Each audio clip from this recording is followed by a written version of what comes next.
Hi hello నమస్తే welcome back to iDream media. ఈరోజు మనతో ఉన్నారు amphi certified mutual fund distributor అయిన పద్మజీ మ్యామ్తో మాట్లాడతాం. Hi ma'am. నమస్తే అండి. మ్యామ్, ఏదైనా పర్సనల్ ఫైనాన్స్ అడ్వైస్ ఇస్తారా? అడ్వైస్ ఎలా ఉండాలంటే దానివల్ల మనం కాంపౌండింగ్ లాంటివి కానీ లేకపోతే మనం ఇన్వెస్టింగ్ విధానం కానీ వాటి వల్ల మనం బాగా బెనిఫిట్ పొందాలి. సో పర్సనల్ ఫైనాన్స్లో అండి first and the foremost thing is budgeting అండి.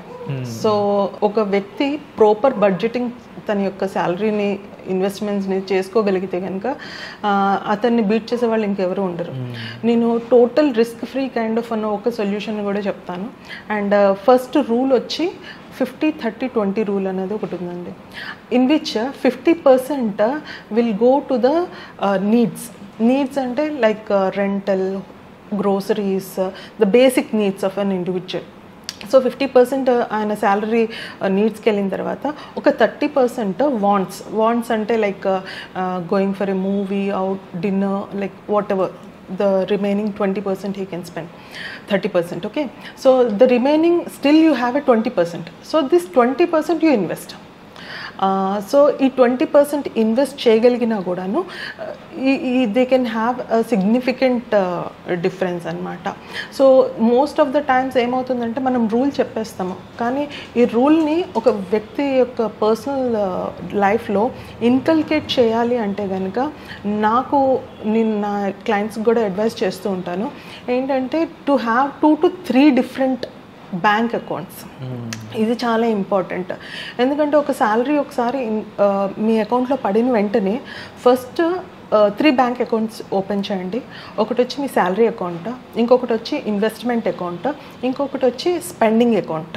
ఓకే, సో ఎప్పుడైతే మీ శాలరీ వస్తుందో first 50% are the amount which you wanted to spend అది మీ స్పెండింగ్ అకౌంట్లోకి వేసేసేయండి. 20% మీ యొక్క ఇన్వెస్ట్మెంట్ అకౌంట్లోకి వేసేసేయండి. ఇప్పుడు ఈ మధ్య కాలంలో ఇన్వెస్ట్మెంట్ అకౌంట్స్ అంటే సేవింగ్స్ అకౌంట్లో కూడాను 4 to 7% రేట్ ఆఫ్ రిటర్న్ వచ్చేది చాలా బ్యాంక్స్ ఇస్తున్నాయి. సో దాని మూలంగా కూడా ఎంతో కొంత అడ్వాంటేజ్ తీసుకోవచ్చు. అండ్ ఈ ప్రకారంగా చేయటం మూలంగా ఆటోమేటిక్గా డిసిప్లిన్ అన్నది ఇన్కల్కేట్ అయిపోతుంది. So this is one of the hack you can look at it. And ఇలా కన్సిస్టెంట్గా ఇన్వెస్ట్ చేయాలి అనే రూల్ని కూడా మనం ఫాలో అవడం ఈజీ కాదు. ముఖ్యంగా మీరు చెప్పినట్టు ఇప్పుడు ఇన్వెస్ట్మెంట్కి సపరేట్ అకౌంట్స్ మెయింటైన్ చేయండి. అండ్ మన వాళ్ళు జనరల్గా లేజీ అయిపోతుంటారు ఇన్వెస్టింగ్ సంబంధించి వచ్చినప్పుడు.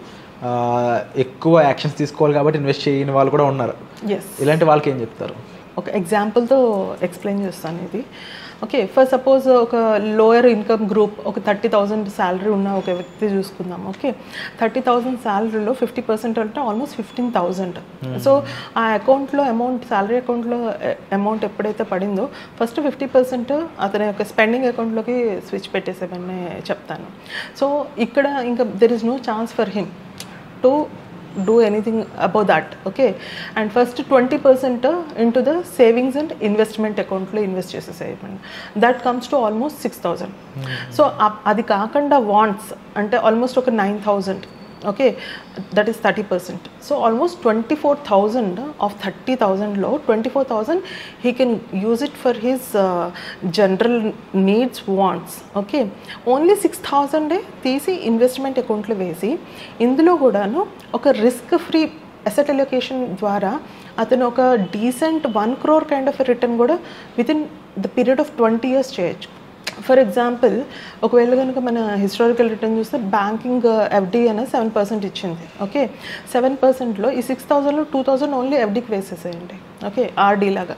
ఓకే, అండ్ అది ఒక 7% రేట్ ఆఫ్ రిటర్న్ వచ్చిన after 20 years, okay, down the line almost 10 lakhs above ఆయనకి ఒక ఎమర్జెన్సీ ఫండే క్రియేట్ అవుతుంది which he can liquidate at any time and use it.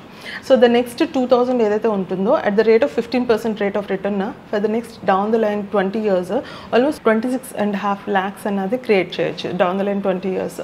And next 2,000 అన్నది small and mid క్యాప్లో invest చేస్తే which has given historical return of almost last 5 yearsలో అయితే కనుక 32% return వచ్చింది. And last 10 years ఒకవేళ 10 to 20 years చూసుకున్నా historical return 20-21% return అయితే ఇచ్చాయి. So అలాంటి ఫండ్లు వేసినా కూడాను ఆల్మోస్ట్ అతనికి 56 lakhs అన్నది ఆ కార్పస్ అన్నది క్రియేట్ అయిపోతుంది డౌన్ ద లైన్. సో ఈ టోటల్ అమౌంట్ వచ్చి risk free without much of risk తీసుకోకపోయినా కూడాను ఆల్మోస్ట్ 1 crore ఉన్నది ఈజీగా డౌన్ ద లైన్ 20 yearsలో అచీవ్ చేసుకోవచ్చు with very small income group of 30,000. And moreover ఇలా కన్సిస్టెంట్గా చేస్తున్న టైంలో విత్డ్రాల్స్ చేసే వాళ్ళు కూడా ఉంటూ ఉంటారు.